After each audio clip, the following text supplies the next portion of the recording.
우리가 걱정해야 될 거는 경기 침체가 아닙니다. 지금 왜 경기 침체만 신경을 쓰고 있는지 잘 모르겠는데, 지금 시대는 경기 침체가 아니라 포퓰리즘하고 인플레를 걱정해야 돼요. 어떤 공급이 쏟아지고 중국이 계속 만들고 미국도 만들고 하면은 디플레 요소도 커지는 것도 분명히 맞는데, 또 다른 문제가 있다는 겁니다. 일단 뭐 하이에크 들어보셨을 거예요.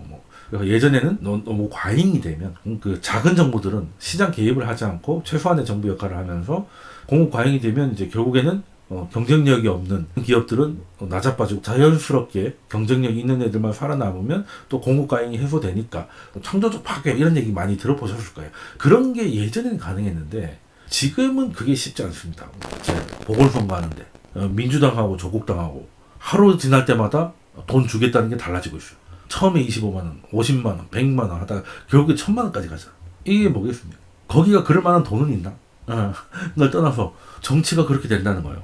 현재는 지금 그 어느 때보다 포퓰리즘에 대한 위험이 커졌어요. 또 그럴 수밖에 없는 게 전 세계 인구가 다 늙어가고 있기 때문에, 여기 보시면은 이 GDP 대비 정부 지출 비율이거든요. 이제 우리나라는 과거에 데이터가 없어가지고 여기서부터 나오는데 열심히 늘어나고 있습니다. 보시면 가면 갈수록 높아지고 있는 것이죠. 진폭의 차이는 있지만 다 웬만큼 사는 나라들 다 이렇게 정부 지출이 커지고 있어요. 이렇게 소위 말하는 큰 정부가 되는 겁니다. 그러니까 예전에 얘기하던 작은 정부가 돼가지고 시장에 알아서 맡기기에는 아무리 작아도, 작은 정부라고 해도 예전의 작은 정부처럼 돌아갈 수는 없다. 왜? 정치적 요구가 있기 때문에. 그걸 너무 고집하면 어떻게 되겠어요? 선거에서 패배를 하겠죠. 그러면 포퓰리스트가 집권을 하게 되면, 지금 우리도 그렇지 않습니까? 지금 오늘 이제 최종 부결이 됐지만 25만 원 그것도 윤석열 정부가 아니었으면 한 번은 받지 않았겠습니까? 그렇죠? 받았을 것 같은데. 그게 또 시작이 되고, 이번에 배추값이 너무 비싸가지고 배추가 품절이 나고 포기 김치 같은 게 다 품절 났대요. 그러면 또 포퓰리스트 정부는 뭘 하겠습니까? 배추 보조금을 뿌리겠죠. 김치가 비싸니까 김장 보조금으로 인당 30만 원 이런 식으로, 가구당 30만 원 이런 식으로 또 뿌리겠죠. 그러다가 이제 사과가 비싸면 사과 보조금 뿌리고, 석유가 비싸면 이제 에너지 보조금 뿌리고, 이런 식으로 정치가 참 쉽잖아요. 꼭 그렇게 안 하더라도 이게 늘어나기 마련인데 더 늘어나겠죠. 그러면 큰 정부, 그러니까 완전 큰 정부밖에 될 수밖에 없는 상황이고, 그런 포퓰리스트가 많은 정치권에서 경기 침체가 일어나면 어떻게 되겠습니까? 앞뒤 생각하지 않고 미친 듯이 돈을 풀지 않겠습니까? 그죠? 그러니까 침체가 오려고 해도 올 수가 없어. 침체가 올 것 같으면 연준 금리 그냥 바로 내리꽂고, GDP 대비 정부 부채 이런 거 생각하지 않고 그냥 코로나에서 뿌리는 거지. 그러고 나서 한 2년 있다가 또 인플레 또 터져가지고 또 중리산이 하는 건 나중에 문제고, 지금 당장 넘겨야 되는 거니까. 그런 게 반복되는 거 아니겠습니까? 그죠? 앞으로 그럴 것 같지 않아요? 미국도 마찬가지고, 한국도 마찬가지고, 그죠? 한국도 혹시나 또 정권 넘어가고 하면 또 어떻게 될지 모르는 거니까. 그렇습니다. 지금은 과거처럼 시장한테 다 맡기고, 시장이 자정 능력을 가지고 좀비 기업이나 이런 것들을 자생적으로 퇴출시키고 다시금 공급 과잉을 해소하는, 그런 게 불가능해요. 왜? 지금은 좀비 기업들이 넘어가게 하면 어떻게 되겠습니까? 이런 일이 벌어진다는 것이죠. 난리가 나는 겁니다. 난리가 나는 겁니다. 지금은 경기 침체가 예전하고 좀 다른 문제예요. 경제는 경제고 정치는 정치고, 이게 아니라니까. 그러니까 지금은 제가 볼 때는 앞으로는 딴 걸 떠나서 정부의 역할이 너무 커진다. 이것도 해야 되고 저것도 해야 되고, 가지고 복지 예산이 늘어나고 있는 상황에서 경기 침체까지 온다면 그 분노한 표들을 잡기 위해서 앞뒤 가리지 않고 돈을 뿌리는 국가들, 정권들, 이런 데가 많기 때문에, 우리가 이제 걱정해야 될 거는 그 이후에 올 인플레를 걱정해야 될 것 같은데, 일단은 그건 그거고, 그 사이에 지금 돈을 뿌리면 지금은 버블이 올 거 아니에요. 그때 돈 많이 벌어놔야지. 그래야 인플레를 버티지 않겠습니까? 그래서 이제는 이걸 정말 잘해야 돼요. 그러니까 투자 잘해야 되는 건 너무나 당연한 거지만, 이제는 예전에 투자를 잘하면 이제 또 더 벌고 월급보다 더 좋은 삶을 살고 이 정도 수준이었다면, 지금은 그게 아니면 너무 힘들어집니다. 정책 미수로 버블이 왔을 때 최대한 벌어놓지 않으면 또 인플레 잡겠다고 또 고금리나 이런 거에 시달려야 될 때 다 낮아빠진다는 거예요. 그러니까 이게 진짜 생존의 문제다 말씀을 드리는 거고, 사실 이게 우리나라만의 문제는 아닙니다. 우리나라에서도 그런 게 보이는 것이지. 사실 이재명이라는 정치인이 나와가지고 예전에는 없었던 뭐 이런 게 그것도 있겠지만 뭐 방탄 이런 것들은 있겠지만 그 지금 이재명이나 민주당이 하겠다는 것들은 민생 정책은 전부 다 돈 뿌리는 거잖아요. 뭐 김건희 특검 이런 정치적인 거 빼고 지금 하겠다는 결국은 돈 뿌리겠다는 거잖아. 이게 불행인지 다행인지 우리나라만의 문제는 아니라서 지금 제가 오늘 제목이 높은 것은 부동산이고 낮은 것은 출산이다 말씀을 드렸지 않습니까? 그게 뭐 우리나라뿐만은 아니고요. 우리나라 뭐 그 다 설명을 드렸고 영국만 하더라도 소득 대비 집값으로 봤을 때는 지금 1870년 이후 영국만 그러냐? 절대 그럴 리가 없죠.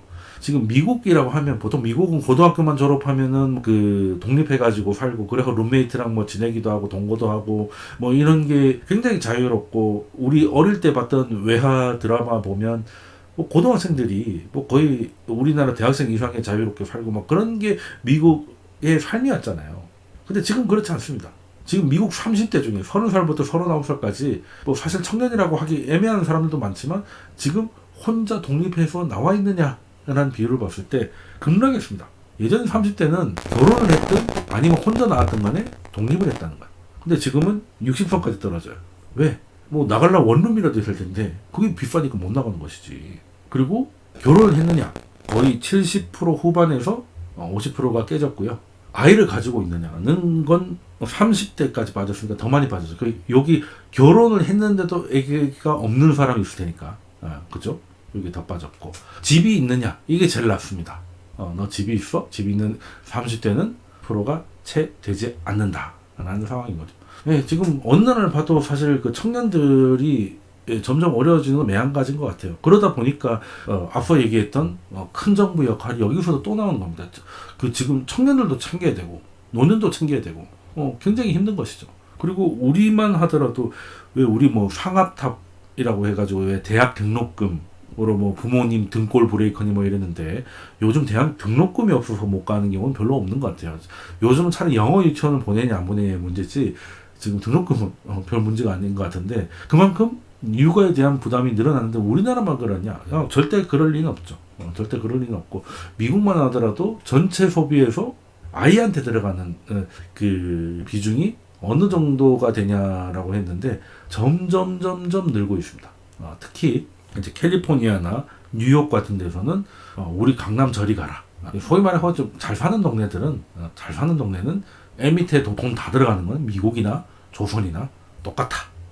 라는 겁니다. 이게 사실 좀 문제인데 이거 뭐 제가 해결할 수 있는 문제는 아니고 근데 이게 산업사회는 어쩔 수가 없는 부분은 있어요. 왜 예전에는 우리 어릴 때만 하더라도 왜 5살만 돼도 부모님의 농사일을 어느 정도 도울 수가 있었기 때문에 그리고 아이들이 많으면 큰애가 작은애를 보고 어느 정도만 크면 값싼 노동력 발생하는 거기 때문에 땅은 넓고 아이한테 들어가는 비용 작은데 기대할 수 있는 노동력은 크니까 당연히 농경사회에서는 애를 많이 낳을 수밖에 없죠.